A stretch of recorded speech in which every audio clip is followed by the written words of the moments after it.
Right, white to play, pause the video, have a go at it. This position's pretty famous. It's called the Savedra position. It's one of the rare cases where the pawn beats the rook, which is what this video is really all about, just those rare cases in rook versus pawn where the pawn beats the rook.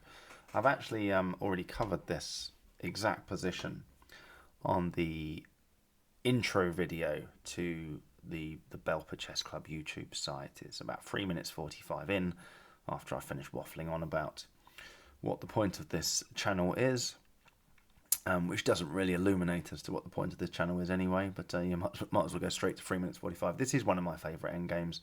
I'll go through it again briefly here, but it's white to play. It's absolutely brilliant. Pause the video, have a go at it. How do you win as white? So if you want a more detailed explanation, go to that Welcome to Belper Chess Club video and go for it, and I'll go for it a bit more slowly. But very briefly, we're going to push the f-pawn, and now black's got a problem. Okay, they can't stop that. Seemingly they can't stop that f-pawn from queening. But what they do is they start delivering a series of checks, and in a way, white's now got a problem. Okay. And that problem can be described as any king move to the 7th rank, black will play rook e7 and pin the pawn to the king. And that's just going to be a draw. Any king move to the f file, like king f5 for example, black's going to play rook down to e1 and pretty much pre-move rook f1, possibly arriving with check, but whether it does or it doesn't, it's going to win whatever's on f7 or f8, or take it and lose the rook, and it's a draw. Okay, so that can't be done. If you move to the h file, then black just plays rook f, in this rook f, whatever it is, rook f6 in this case. You've actually lost that position. Although, sorry, king h7 would be a draw still because of rook f7, king g7, rook takes the pawn. So it's pretty obvious what your first move needs to be, but then it's not clear how you make any progress whatsoever in this position, because the king's going to sort of come downstairs, I think Dvoretsky calls it, along these squares, But the rook's just going to keep checking. Like, where's your king going? And the key to solving it is to realise, like, well, hang on a minute, why couldn't we go to the f file again? And it's because black would play rook e1 and they're coming behind to f1. But that only works if there's enough space. So that's how you solve this. You come down and you make sure black hasn't got enough space to check you from behind, because there is no space behind. Okay. And that feels like it's then over. And like, great, you pawn queens and you've won. And if it stopped there, I would like it, but it wouldn't be one of my favourite endgame studies. Not even close. So there's an added twist. Check, check. And it doesn't really matter here. You can play king f3, rook e1, king f2, or you could come down another rank, rook e3, king f2. Okay. But it doesn't matter which of those variations you go for, whether the black rook is on e1 or e3. At this point, black plays rook e4. And if white sees what black's coming, white might not allow it. King f3, rook e1, king f2, you're just going around in circles. If you go back to the g file, we get back to the checks. I mean, you might be looking at this if you've never seen this position before and not watched the introduction to Belper Chess Club video, thinking, well, what on earth is the problem here? We can just queen, we're not in check. Well, the problem is that rook f4 check wins the queen, or if you take it, that's stalemate. So that's black's extra trick in this particular position, just because this black king happens to be on h1. I'll say more on that in a sec. So what do you do? What do you do? How do you get out of this? Well, the beauty of this particular study is you rook. You don't queen, you rook. So obviously rook f4 is now a load of rubbish. Any black king move rook h8 is going to be mate, followed by a sort of a pointless sacrifice of a rook. You know, black will sacrifice the rook on h4, but it's just going to be mate. So black's king moves, I'll say any king move, this is the only king move, and rook h8 is going to lead to mate. So black's like, white's threatening mate, what can I do about this? I have no checks, no sensible checks anyway, so I'd have to play rook h4, but then white plays king g3, attacking the rook and threatening this checkmate. And this time black has no answer. It's just over. It's a win for white. So absolutely brilliant study with that extra twist of the stalemate trick on f4, so you have to rook rather than queen. And I think there's an entertaining backstory of the person that set it originally. It appeared in a Glasgow newspaper and they didn't realise that added twist and blah, blah, blah. But it doesn't really matter. It's an incredible position as it stands. Now, this could happen in a game, this rook versus pawn thing, as I'm about to show you in 2 games. I've got positions from some games. And there's an added twist stemming from the rook versus 2 pawns, which we should all be aware of. It's called Proke's Trap. It's coming up soon. But the added twist of this particular study is not going to be relevant in your games. I actually had a game where this was going on at the Derbyshire Congress 2024. I was down to time travel. I was well aware of this position and I managed to balls it up still. It wasn't quite as simple as this. There was some added dynamics going on, but if I understood the rook versus pawn dynamic, where the pawn's going to win against the rook, and I mean, I won't go into the details, but basically I'm really annoyed with myself because I should not have messed it up. I had enough knowledge in my head. I mean, it was just the time trouble, really. But the point is in your games, you're not going to have this king on h1. That's the only reason that added twist is there. Usually the king's going to be some other place. Anyway, so that's the Savedra position, and it's interesting. It's definitely fun.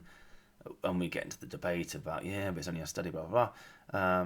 But then let's look at some games where it became a thing. So this is a game from 2009. It's black to play. This is rook versus 2 pawns, 2 connected pawns, in fact. And black got a bit ambitious here. Black decided that they were going to try and win this, and they blundered with rook f5, which I'll get back to in a sec. We haven't got on to rook versus 2 pawns yet. It's coming up after rook versus 1 pawn, probably in about 4 or 5 videos time. I'll get on to rook versus 2 pawns, but just like bishop versus pawns, there's this tail hook trick. It's the same thing here. There's this trick called it's not a trick, it's a technique, an important technique called the tail hook, which you need to be aware of. So briefly, black should have played king e3, king e7, king f4, attack that g-pawn, pawn needs to move, and now you've got to play king f5. Don't play king g5, because obviously g7, and you've just blocked your own rook's path to stop that g8 promotion. So king f5, and if the white pawn, g-pawn, gets pushed, then you simply attack the furthest advanced pawn. And the idea is that you're hooking onto this pawn, so that even if the white king was on f7 already, I think king f7, you could even play rook g6 here, but just imagine that we just played a waiting move, like rook g2 is still drawn, because white can't do anything with this. You just take it and then take on f6. So that's a technique called the tail hook. You've also got this winning procedure against it, where what you try and do is switch the pole positions. It's called switching the pole position, so that rather than advancing, your g-pawn is in pole position against the f-pawn. You try and make it so that your king switches, so that your f-pawn's in pole position. And the defending side, which is the defending side of the rook here, by the way, the side of the rook, they need to be on the lookout for that. I'll get onto it when we do rook versus 2 pawns. I won't go into the full details here, not least because I'm not 100% on the full details right now as I'm thinking about this this Savedra idea. But if white played king f7, white's got to be careful that they haven't just messed that up, because that f pawn's now gone, and you'd have to play g7, check, king e7, and yeah, it is still a draw. We could go king f7 or king f8, it's still a draw there. But anyway, that's what black should have done. They should have just given up on the idea that there's any winning ambitions here and just gone for the tail hook. Instead, they decided that rook f5 was the way forward in this 2009 game. And white played king e6, black took the g-pawn, and f7. Oops. And this time, we haven't even got to do the added twist business. Black chucked in these checks. White realised it's the same thing, by the way. Okay? You can't step to the 7th rank because your pawn will be pinned to your king. You can't step to the f file because the rook will come down to g1 and pre-move rook f1, either with check, whatever, it doesn't matter, it's picking up whatever's on the f file. And you can't move to the d file because the black rook will come to the f file, and you have to be careful you don't lose that, to be honest. Like king d5, for example, would be a losing move. So it's pretty obvious what you've got to play. You've got to move downstairs on the e file. King e5, rook g5 check, king e4. I think if the black king had been on d3, you'd be all right, and white it would be a perpetual check, and wouldn't it? Like the black king stopping you coming downstairs on the e file all the way to e3, but you've got just enough space to make black run out of space, if that makes any sense. King f3, rook g1, king f2. There you go. If the black king had been on d3 in this horrendous blunder situation, black would have been alright. They could have saved themselves. But in this particular game, they now just resigned. The pawn beat the rook. One final thing to be aware of. This is a game from 2004. This is really rook versus two pawns. White's got a lot of moves here that keep the advantage. Queen h2 check is fine. c6 is fine. But the best move by a country mile, and it's +6.5, is queen b6 check. You just convert your position into two pawns versus the rook. And the rook cannot stop those pawns. Okay. Rook b4. In fact, we're about to see the switching pole positions thing. The black king's too far away.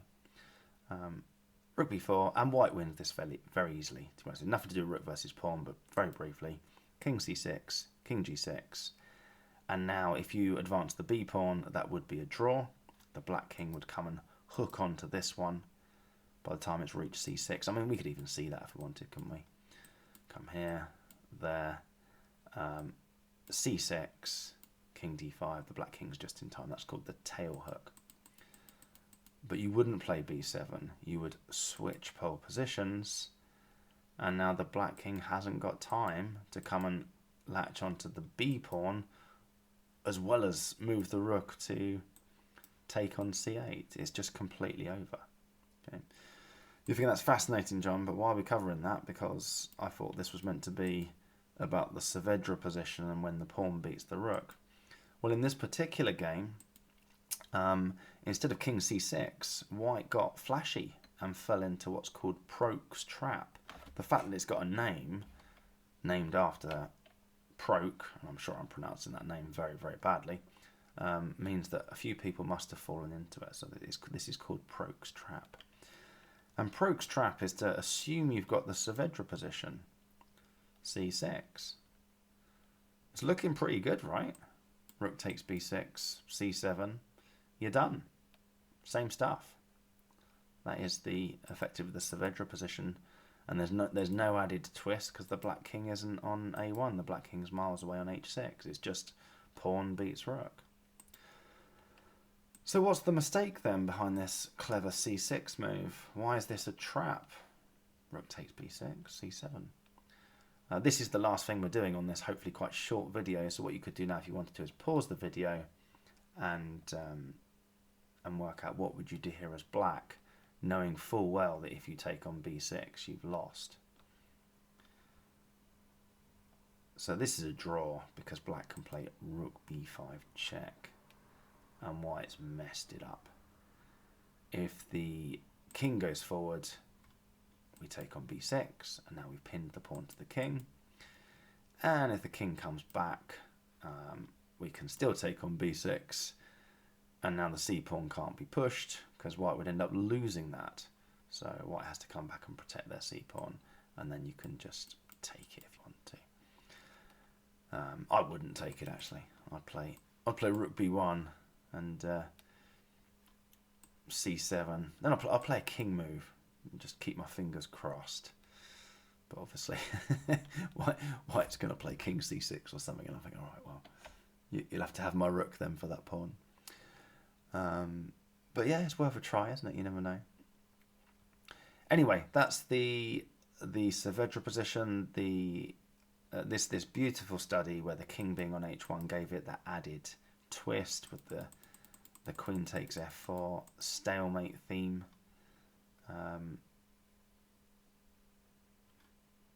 Here it is. But usually the king isn't on h1. It's a very bizarre square for that king to be on.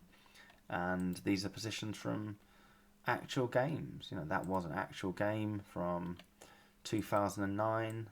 Black got cocky or ambitious maybe, and suddenly realised, oh, I'm lost.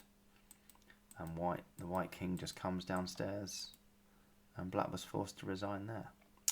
Anyway, that's rook versus pawn, where the pawn beats the rook, and I think of it very much as the Savedra position.